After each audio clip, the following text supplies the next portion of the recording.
தெரிஞ்ச கப்பலாவே இருக்கட்டுமே, கல்யாணம் ஆகி 20, 25 வருஷத்துக்கு அவங்க கம்யூனிகேஷன் இம்ப்ரூவ் பண்ணலன்னா, மீதி எல்லாத்தையும் பேசுவாங்க. ஆனா பெட்ல ஏதாவது ஒரு சரி இவ்வளோ நாள் இத பண்ணிட்டோம். இத இனிமே புதுசா பண்ணலான்னு அப்படின்னு அவங்க ஆஃபர் பண்ணாலே, பார்ட்னர் எங்க நம்மள தப்பா நெனச்சுப்பாங்களோ?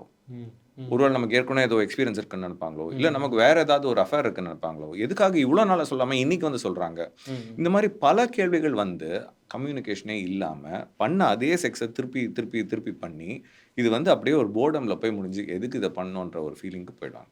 ஸோ செக்ஸ நீங்க இன்ட்ரஸ்டிங்கா கொண்டு போணும்னா, conversations is important and that conversation எப்ப நடக்கணும்னா, முன்னாடியே நடக்கிறது தான் பெட்டர். அதுக்காக நம்ம டைம இன்ட்ரோடியூஸ் பண்ணி பேசணும் இல்ல. எவ்ரிடே கேஷுவல் கான்வர்சேஷன்ல கூட நம்ம அப்பப்ப இத வந்து இன்ட்ரோடியூஸ் பண்றது கொஞ்சம் கொஞ்சமா, கொஞ்சம் கொஞ்சமா டீசென்சிடைஸ் பண்ணலாம். ஃபைன். இப்போ நீங்க ம், சொல்றீங்க கான்வர்சேஷன் இம்ப்ரூவ் பண்ணணும். 2 பேரும் மனம் விட்டு ம், பேசணும். இத ம், பத்தி கொஞ்சம் கூச்சப்படக்கூடாது. என்னைய வந்துட்டு முன்னாடி இந்த மாரி நெனச்சுருவாங்களோ! ம், இந்த ம், மாதிரியெல்லாம் ம், தோணுதுல்ல. ம், இது நீங்க பேசும்போது 20, 25 இயர்ஸ்க்கு அப்புறம்னு சொல்றீங்க. ம். 25 வருஷத்துக்கு அப்புறமும் ஒரு டிஸ்சாட்டிஸ்ஃபேக்ஷன் வந்து செக்ஸ்ல இருக்கா?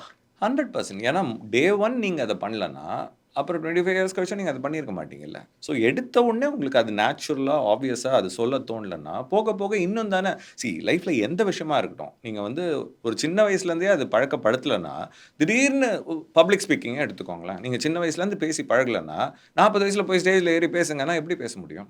ஸோ ஆப்வியஸ்லி எந்த பழக்கமா இருந்தாலும், அத முதல்லருந்து நம்ம கொஞ்சம் கொஞ்சமா, கொஞ்சம் கொஞ்சமா இன்ட்ரோடியூஸ் பண்ணி, அத வந்து நம்ம ஸ்ட்ரெங்தன் பண்ணி எடுத்துட்டு வந்தா தான், அந்த பர்ட்டிகுலர் மசில் நம்ம உடம்புல இருக்கிற அந்த பர்ட்டிகுலர் மசில் வந்து வேலை செய்யும். ஸோ அந்த மசிலுக்கு நீங்க வேலையே குடுக்கலன்னா, 20 வருஷமோ, 30 வருஷமோ கண்டிப்பா அத நீங்க வெளியில எடுத்துட்டு வந்து அத பத்தி பேச மாட்டீங்க. ஸோ அதனால தான் முதல்லருந்தே அந்த கம்யூனிகேஷன் வந்து பெட்டரா இருக்கணுன்றத நம்ம வந்து இன்சிஸ்ட் பண்றோம். Okay doctor. இப்ப 2 பேர் இருக்காங்க. அவங்களுக்கு கல்யாணம் ஆகப் போகுது. அப்டின்னா, இன்னும் ஒரு 6 மந்த்ஸ்ல மேரேஜ் அப்டின்னு சொல்லி ஃபிக்ஸ் பண்றாங்க. அந்த 6 மாசம் அந்த கம்யூனிகேஷன்லாம் பண்றாங்க. எல்லாம் பேசுறப்பலாம் எல்லாம் நல்லா இருக்கு. நல்லா பேசுறாங்க.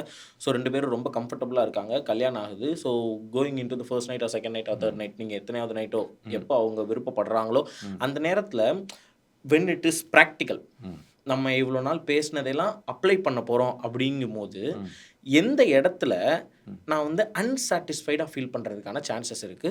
With male and with female. இது பத்தி கொஞ்சம் நம்ம பேசலாமே.